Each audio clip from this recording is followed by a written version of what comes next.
رزق حلال دے مجھے اے میرے کبریا، دیتا ہوں تجھ کو آستا تیرے حبیب کا، دیتا ہوں تجھ کو آستا تیرے حبیب کا۔ الحمدللہ رب العالمین والصلاة والسلام علی سید الانبیاء والمرسلین، اما بعد فاعوذ باللہ من الشیطان الرجیم، بسم اللہ الرحمن الرحیم۔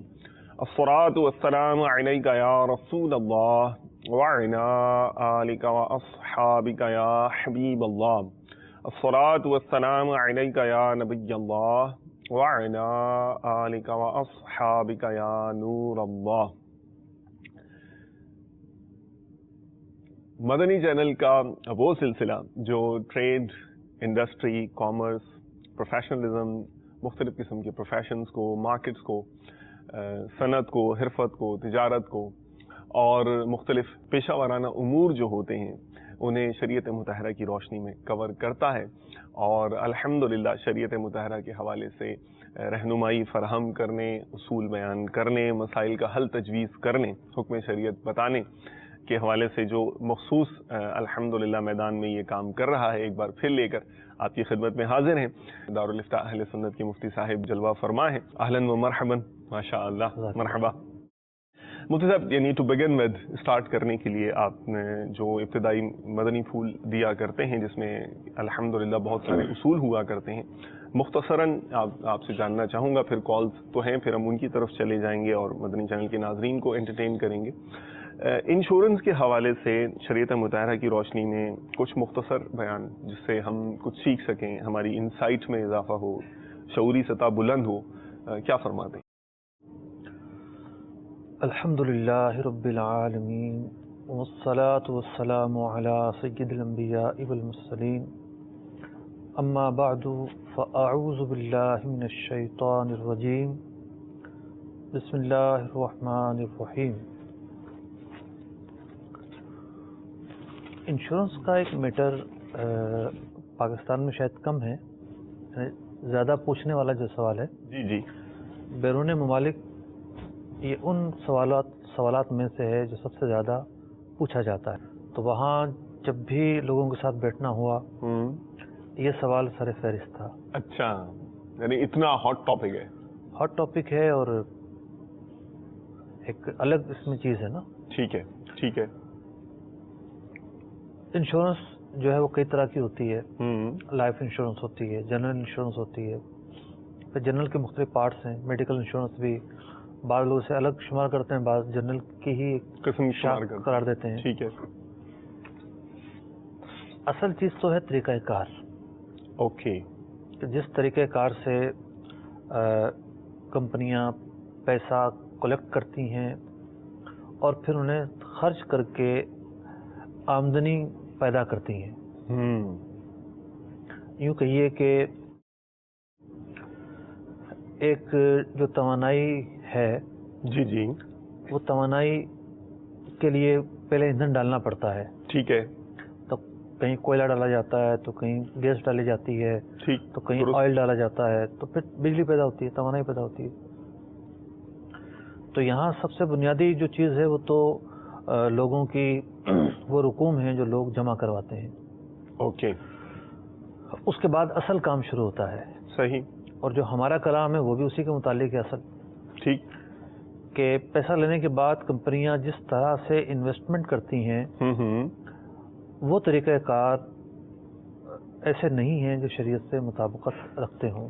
اوکے، یعنی انڈسٹری کی پریکٹس جو ہے وہ خلاف شریعت، جو یعنی وہ ایک اوپن مارکیٹ میں اپنا کام کرتے ہیں۔ ٹھیک ہے، اس میں ہر طرح کا کام، ہر طرح کا کام کرتے ہیں وہ۔ ٹھیک ہے۔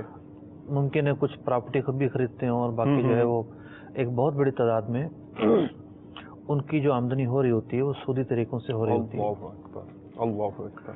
اور ویسے بھی جو لائف انشورنس ہے وہ تو ویسے بھی ایک بینک کے سیونگ اکاؤنٹ کی طرح ہے۔ اوکے، کہ جناب 15 سال کی یہ پالیسی ہے، تو 10 سال کی یہ ہے، تو 20 سال کی یہ ہے۔ ٹھیک ہے، ٹھیک ہے۔ پالیسی کی مدت اور پھر پالیسی کی جو وہ ہے حجم ہے کتنے رقم کی ہے اس کے اعتبار سے نفع بڑھتا رہتا ہے.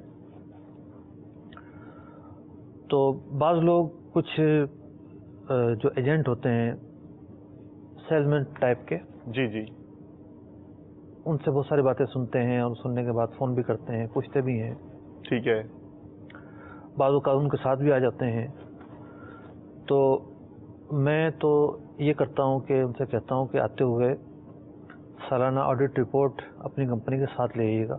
ماشاء اللہ. تو وہ خود بتا دے گی کہ کہاں کہاں انویسٹمنٹ کی ہے, کہاں کہاں سے آمدنی ہو رہی ہے اور کیا کیا ذرائع ہیں. ٹھیک ہے. تو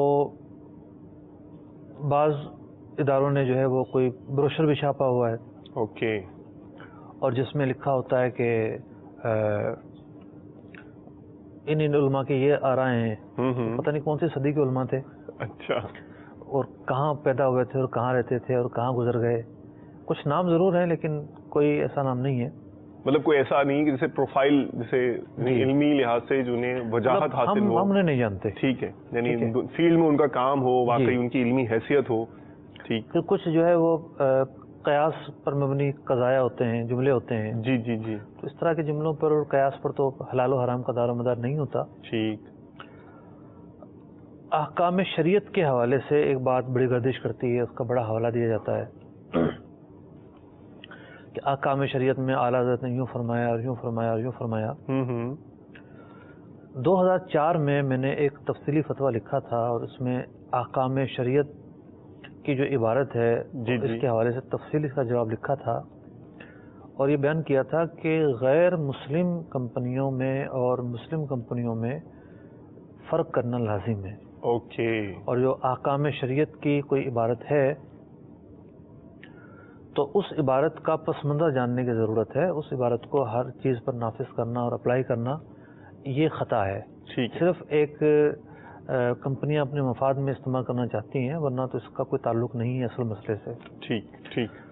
اب اس سے آگے چلیے, آگے چل کر جو ہے وہ جو زیادہ تر سوالات ہوتے ہیں وہاں بیرون ملک لوگوں کے, وہ ہوتے ہیں گاڑیوں کے انشورنس کے تعلق سے. ٹھیک ہے. مطلب اگر اس ڈسکشن کو تھوڑا سا آگے لے جائیں اور دو ہم کالز شامل کر لیں, اور پھر جو یہ کار انشورنس والا جو موضوع ہے اس کو پھر آپ ہی نہیں, تو میرا یہ خیال ہے کہ اس میں انڈرسٹینڈنگ بھی انشاءاللہ ایک پارٹ پورا ہو گیا ہے تو اور انوالو بھی ہو جائیں گے ناظرین. جی, سلسلے کی 2 کالز پہلی ابتدائی دیکھتے ہیں. آج کے پہلے کالر کون ہیں اور کس موضوع پر سوال کر رہے ہیں؟ صلو علی الحبیب صلی اللہ تعالی علی محمد وعلی آلہ واصحابہ وبارک وسلم. میں گارڈن سے بات کر رہا ہوں. میں نے 10 لاکھ روپے کسی کو دیے ہوئے, یعنی کاروبار کے لیے بیٹری کے. تو اس سے وہ بیٹری ہم لیتے ہیں, وہ بیٹری ہم دیتے ہیں ادھار میں. تو پھر جیسے ہم شروع میں ادھار لیتے ہیں, پھر مہینہ پورا ہو جاتا ہے تو ہم پیسے لے لیتے ہیں ان سے نا, تو یعنی پیسے پیش کر لیتے ہیں. تو اس میں ہمارا کو جو منافع ہوتا ہے 40,000 روپے وہ ہمیں دیتے ہیں, تو باقی وہ خود رکھتے ہیں. تو یہ 10 لاکھ روپے پہ ہر مہینے 40,000 روپے لینا کیسا ہے؟ اوکے, ابھی پوچھ لیتے ہیں. اگرچہ مجھے پوری طرح سے سوال کلیئر نہیں ہوا ہے, لیکن چونکہ مفتی صاحب کا ایکسپیرینس ہے اور بہت سارے اس طرح کے معاملات آتے رہتے ہیں ملتے جلتے, تو یہ تو ان کی جو انڈرسٹینڈنگ ہوگی کوشچن کی تو بہت ڈیپ ہوگی, گہری ہوگی سوال کی جو تفہیم ہے. آگے چلتے ہیں جناب. اگلے کالر کون ہیں؟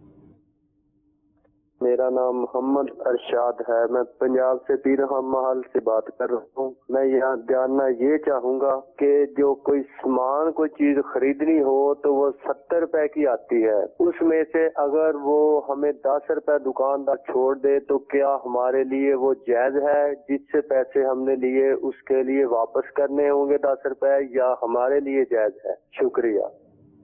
اوکے. اچھا, آپ اگر یہ بتا دیتے کہ آپ کس فیلڈ سے وابستہ ہیں, اور تو میرا خیال ہے کہ زیادہ اچھا جو ہے نا مزیدار سوال ہو جاتا. لیکن چلیں مفتی صاحب سے پوچھتے ہیں کہ کیا ان معاملات میں ہماری یہ رہنمائی کرتے ہیں. پہلا جو کویشچن تھا 1 ملین والا, 10 لاکھ والا, جو ان کا ذہن تو شاید یہی ہوگا کہ انہوں نے سرمایہ کاری کی ہے اور فلاں کو دیا ہے. اب آپ فرمائیے شریعت مطہرہ کی روشنی میں کیا یہ معاملہ ہے اور اس میں کیا چیز درست ہے, کیا چیز غلط ہے؟ اتنا تو ان کی گفتگو سے واضح ہو رہا تھا جی کہ انہوں نے 10 لاکھ روپے کی سرمایہ کاری کی ہوئی ہے کہیں. ٹھیک ہے. اور وہاں سے انہیں 40,000 روپے فکس آمدنی ملتی ہے. جی جی. اب اس کی جو تفصیل ہے وہ بیان نہیں کر پائی ہے. ٹھیک ہے. اور اب تفصیل میں کیا چیزیں ہو سکتی ہیں؟ جی جی. پہلی بات تو یہ کہ موڈ آف انویسٹمنٹ کیا ہے، ساری ہی رقم ان کی ہے یا ان کا بھی کچھ شامل ہے، یعنی سامنے والے شخص کا بھی کچھ سامنے والے رقم ہے یا یہ سارے پیسے انہی کے ہیں. ٹھیک ہے. پھر یہ بھی سنا کہ یہ کہہ رہے تھے کہ یہ کرائے پر دی ہوئی ہے، لی ہوئی ہے، تو ہم اس کو فرض کر لیتے ہیں کہ انہوں نے اپنے انویسٹمنٹ کی ہوئی ہے. ٹھیک ہے. اب سامنے سے جو پارٹی ہے اگر تو مثال کے طور پر اس کی کوئی بھی رقم شامل نہیں ہے، صحیح، تو ان کی رقم ہے، ان کی محنت ہے. اس طریقہ کار کا نام ہے مداربت. اوکے. یا مزاربت. ٹھیک ہے. دوسری صورت یہ ہے کہ کچھ رقم ان کی ہے اور کچھ رقم ان کی ہے، تو پھر اس طریقہ کار کا نام ہوگا شرکت، پارٹنرشپ. یہ بھی ہے پارٹنرشپ، وہ بھی ہے. ٹھیک ہے. لیکن اس طریقہ کار کا نام ہے شرکہ یا شرکت. Okay okay. دونوں ہی صورتیں ممکن ہونے پر یہ ضروری ہے کہ یہ پرسنٹیج کے حساب سے نفع مقرر کریں. انہوں نے فی الحال فگر کے اعتبار سے نفع فکس کیا ہوا ہے. ٹھیک. یہ رقم کو فوکس کر رہے ہیں. رقم فکس نہیں کی جا سکتی ٹھیک اس طرح کے کاروباری معاہدوں کے اندر، بلکہ تناسب فکس کیا جاتا ہے کہ بھئی جتنا بھی نفع ہوگا، نفع ہی نہیں ہوگا تو پھر کوئی پیسے نہیں ملیں گے. ٹھیک ہے. جتنا بھی نفع ہوگا اس نفع میں اتنے فیصد یہ صاحب لیں گے، اتنے فیصد یہ صاحب لیں گے. ٹھیک ٹھیک. اصل چیز یہ قرار پائی کہ موڈ آف ٹریڈنگ کیا ہے، موڈ آف انویسٹمنٹ کیا ہے، طریقہ کار کیا ہے. اسی طریقہ کار کے مطابق ان کی حیثیت کا تعلق ہوگا کہ یہ مداربت سے وابستہ ہیں یا یہ شرکت سے وابستہ ہیں. ٹھیک. اور آگے کے جو مسائل ہیں وہ بھی مختلف ہوں گے. تو ایک دفعہ یہ انہوں نے بتایا گارڈن سے بات کر رہے ہیں، تو اپنا کنز ایمان مسجد کے نیچے دارالفتہ اہل سنت کی مرکزی شاخ واقع ہے. ماشاءاللہ. تو وہاں جا کر یہ ملاقات کر لیں. مفتیان کرام بیٹھے ہوں گے، دارالفتہ سے وابستہ علماء بیٹھے ہوں گے، وہاں بیٹھ کر اپنا مسئلہ ڈسکس کر لیں. اور پھر یہ ہے کہ جو تبادلہ خیال ہوگا اس سے ماشاءاللہ سامنے والوں کو سمجھنے میں آسانی ہوگی اور ان کو جواب جاننے میں آسانی ہوگی. بہت خوب بہت خوب. ٹھیک ہے. تو ماشاءاللہ عمومی اصول تو مفتی صاحب نے ظاہر بتا دیا ہے، اور تفصیلی آپ کی جو سچویشن ہے اس کے متعلق آپ کو جو ہے وہ وہاں جائیں گے تو انشاءاللہ اچھی ڈسکشن ہوگی، اور صورتحال اور تبادلہ خیال کی روشنی میں امید ہے کہ آپ کو انشاءاللہ اچھا حل مل جائے گا مزید تفصیل کے ساتھ. یہ مصطفی جو یہ دوسرا کویشچن تھا، جو 70 روپے کی چیز اور 10 روپے کا ڈسکاؤنٹ اور 60 میں مل جائے، تو قیاس سے مجھے یہ لگ رہا ہے کہ شاید کسی نے ان کو دیا ہوگا پیسے کے جو ہے لے کر آ جائیے، یا یہ ملازمت اس طرح کی کرتے ہوں گے. ہاں، جو ملازمین ہوتے ہیں ان کے ساتھ بھی یہ مسئلہ درپیش ہو سکتا ہے، اور کسی نے دیا کہ جناب ہماری فلاں چیز لے آئیے گا. جی جی. تو جو کچھ رقم ڈسکاؤنٹ کی جاتی ہے، اور بعض اوقات تو یہ ہوتا ہے کہ ڈسکاؤنٹ بھی کر دی لیکن 105 روپے ہیں، بل بھی 105 کا بنا دیا، 5 روپے میں چھوڑ دیے. ٹھیک ہے. تو یہ جو سارے جو معاملات ہو رہے ہیں پیچھے جو شخص ہے اس کی بہاف پر ہو رہے ہیں. ٹھیک. یعنی جس نے ان کو چیز لینے کے لیے بھیجا ہے اس کے لیے یہ کر رہے ہیں، جو رقم کا مالک ہے. ٹھیک ہے. اس کے لیے یہ کر رہے ہیں. ٹھیک ہے. تو جتنی بھی کمی بیشی ہے اس کے ہی کھاتے میں جائے گی. Okay okay. یعنی ڈسکاؤنٹ حقیقتاً اس کو مل رہا ہے نہ کہ ان کو. ٹھیک ہے. ماشاءاللہ. یہ جو ہے نا خود یہ رقم نہیں رکھ سکتے. ٹھیک ٹھیک ٹھیک ٹھیک. تو جو بھی اگر کم و بیشی ہوگی تو اس کا نفع یہ اسی تک منتقل کریں گے. جزاک اللہ. ٹھیک ہے. ماشاءاللہ. Further 2 calls please. صلو علی الحبیب صلی اللہ تعالی علی محمد وعلی آلہ واصحابہ وبارک وسلم. جناب میرا ایک سوال ہے کہ جیسے اگر کسی نے کوئی چیز ریٹ کسی چیز کا طے کر کے تو وہ چیز لے لی ہو، تو بعد میں دینے والا کہے کہ نہیں مجھے اتنے میں نہیں دینی ہے، تو اس کے لیے کیا شرعی حکم ہے؟ ارشاد فرمائیں. اوکے. کوائٹ جنرل، لیکن لیٹ اس سی کیا جواب ملتا ہے. بہت زیادہ عمومی مجھے لگا، تفصیلات کی کمی محسوس ہو رہی ہے. Next question please. صلو علی الحبیب صلی اللہ تعالی علی محمد وعلی آلہ واصحابہ وبارک وسلم.